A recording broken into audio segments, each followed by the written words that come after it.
A city of glass and steel rises against the desert horizon. The Burj Khalifa pierces the clouds. Artificial islands curve like palm trees upon the sea, and supercars glide past futuristic towers. This is Dubai, a name now synonymous with wealth, ambition, and impossible dreams made real. But behind the glittering skyline lies a story few truly know. For thousands of years, long before skyscrapers and luxury malls, this land was little more than desert and sea, a place where Bedouin tribes roamed the dunes, where fishermen cast their nets in the Gulf, and where pearl divers risked their lives in search of treasures hidden beneath the waves.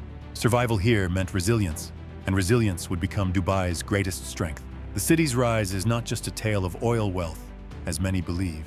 It is the story of a people who endured tribal conflicts, the collapse of the pearl trade, and the harshness of nature itself. It is the vision of leaders who looked at barren sands and imagined ports, towers, and cities where none existed. From its ancient roots in trade to its role in the Islamic Golden Age, from its humble beginnings as a fishing village to becoming part of the United Arab Emirates in 1971, and from there to its transformation into a global metropolis, Dubai's history is one of reinvention. And yet, the city's future remains as intriguing as its past. Because if Dubai could rise from sand to sky in just a few decades, one can't help but ask, what comes next for the city of tomorrow? Long before Dubai was a name on the world stage, it was a stretch of desert along the Arabian Gulf, where survival meant adapting to one of the harshest climates on Earth. The earliest inhabitants were Bedouin tribes, nomadic people who lived in tents, herded camels and goats, and relied on dates, milk, and fish to sustain themselves. Life was simple but unforgiving, shaped by the relentless desert sun and the shifting dunes. The Arabian Gulf, however, offered more than survival. It offered opportunity. Fishing and seafaring became lifelines, as communities built boats called dhows to venture out into the waters. Some carried fish and salt, others embarked on long voyages, trading with Persia, India, and East Africa. The Gulf Coast became a quiet but vital artery of regional trade, and the seeds of Dubai's future as a commercial hub were planted. Religion and culture were also evolving. In the centuries before Islam, tribes worshipped a variety of deities, and tribal loyalty often meant as much as spiritual belief. Conflict between tribes was frequent, as scarce resources like water and grazing lands drove disputes. But the arrival of Islam in the 7th century CE brought profound change. The message of unity under a single faith reshaped the Arabian Peninsula, and Dubai's tribes, like others across the region, embraced the new religion. Islam linked Dubai to a broader civilization, binding the desert settlement into a network of faith, trade, and culture that stretched from Spain to India. What had once been only a desert outpost was now connected to the heart of a rising Islamic world. But faith and trade alone could not secure Dubai's destiny. As centuries passed, new powers rose, and Dubai's role in the Gulf would grow, quietly, steadily, until it became impossible to ignore. As Islam spread across the Arabian Peninsula, the Gulf Coast, including the land that would one day be Dubai, became part of a vast and interconnected world. The Islamic Golden Age, 8th to 13th centuries, transformed trade, science, and culture, and Dubai's strategic position along the Persian Gulf placed it at the crossroads of this vibrant network. Merchants from Persia, India, and East Africa anchored their dhows along the shore, trading spices, textiles, and pearls for dates, salt, and fish. The waters of the Gulf were teeming with oysters, and divers risked their lives in the depths, holding their breath for minutes at a time to search for the elusive pearls that would soon become Dubai's lifeblood. These pearls, prized in markets from Baghdad to Bombay, turned the small coastal settlement into a valuable trading outpost. But Dubai's role was not only economic. Islam shaped its identity.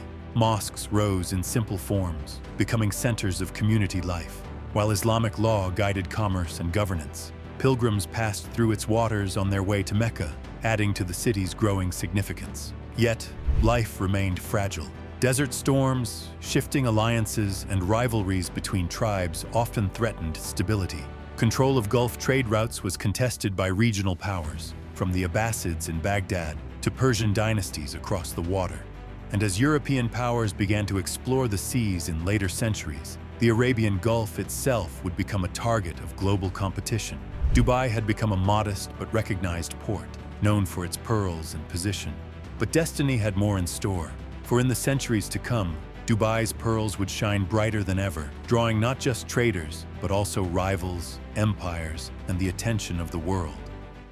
By the 18th century, Dubai was no longer just a small port. It was a thriving center of the pearl diving industry. Each year, when the hot summer months arrived, fleets of dhows set sail into the Gulf. Divers plunged into the depths, holding their breath for minutes, their fingers searching through oysters in the hopes of finding pearls that could change their fortunes. For centuries, pearls were Dubai's greatest treasure, so valuable that they attracted merchants from Persia, India, and beyond. But prosperity came with conflict. The region was fragmented, with tribes competing for power and control of trade routes. In 1833, a defining moment came when the Al Maktoum family, part of the Bani Yas tribe, took control of Dubai.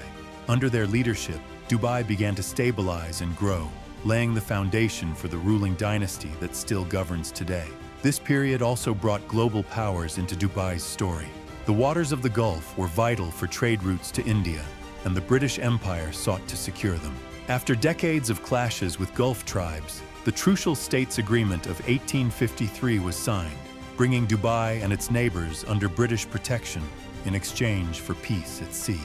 While this limited Dubai's independence in foreign affairs, it allowed the city to focus on trade and internal growth.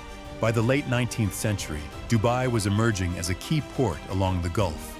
Its rulers encouraged commerce by keeping taxes low and welcoming traders from Persia and India, many of whom settled and built lasting communities. Dubai's pearl economy was booming, its markets bustling, its name spreading. Yet no fortune lasts forever. For just as pearls had lifted Dubai to new heights, forces beyond its control would soon shatter the industry, plunging the city into uncertainty. At the dawn of the 20th century, Dubai's lifeblood was still the pearl trade. Each year, hundreds of boats sailed out, carrying divers whose livelihoods depended on the treasures of the sea. But by the 1930s, disaster struck. The Great Depression crippled global demand, and the introduction of Japanese cultured pearls devastated the industry. Almost overnight, Dubai's greatest source of wealth collapsed. The city faced hardship. Many families sank into poverty, and merchants abandoned their boats. But it was during this crisis that Dubai's rulers revealed a vision for the future. Sheikh Rashid bin Saeed Al Maktoum, who came to power in the 1950s, realized that Dubai could not depend on pearls or even oil alone. He focused on building infrastructure, dredging the Dubai Creek to allow larger ships, constructing new roads, and planning for an economy rooted in trade. Then, in the 1960s, a discovery changed everything: oil. The black gold beneath Dubai's sands promised a future of prosperity. Though Dubai's oil reserves were smaller than its neighbors, the revenues were enough to spark transformation. Ports, airports, schools, and hospitals began to rise, reshaping the city into a modern hub. In 1971, history took another turn. As the British withdrew from the Gulf, Dubai joined with 6 other emirates to form the United Arab Emirates. The small desert settlement was now part of a new nation, with its eyes set on the future. Yet oil was only the beginning, for while Dubai had tapped into the riches of petroleum, its rulers knew the wells would not last forever. And so, Dubai prepared to reinvent itself once more, this time not as a city of pearls or oil, but as a global capital of trade, ambition, and innovation. When the United Arab Emirates was born in 1971, Dubai stood at a crossroads. Oil wealth was flowing in, but Sheikh Rashid bin Saeed Al Maktoum knew it wouldn't last forever. His vision was clear: Dubai must diversify. It must become a city where trade, travel, and business thrived, even without oil. The transformation began with infrastructure on a grand scale. In the 1970s, Dubai expanded its airport, laying the foundations for what would one day become one of the busiest hubs on Earth. New ports were built, including Port Rashid and later Jebel Ali Port, today the largest man-made harbor in the world. These projects turned Dubai into a magnet for global shipping and commerce. But Dubai was not just building for business, it was building an identity. Skyscrapers began rising above the desert. The World Trade Center, completed in 1979, became a symbol of Dubai's ambitions. a city no longer confined by its geography, but reaching toward the sky. During the 1980s and 1990s, Dubai embraced bold ideas. Free trade zones were created, attracting foreign companies with tax incentives and flexible laws. Tourism was encouraged, with luxury hotels like the Jumeirah Beach Hotel and eventually the iconic Burj Al Arab, a sail-shaped marvel that announced to the world, Dubai is here. By the late 1990s, Dubai was no longer a sleepy desert port. It had become a rising star on the global stage, a city of glass, steel, and ambition. Yet this was only the beginning, for in the new millennium, Dubai would attempt its most daring transformation yet, one that would astonish the world, defy expectations, and redefine what a city in the desert could become.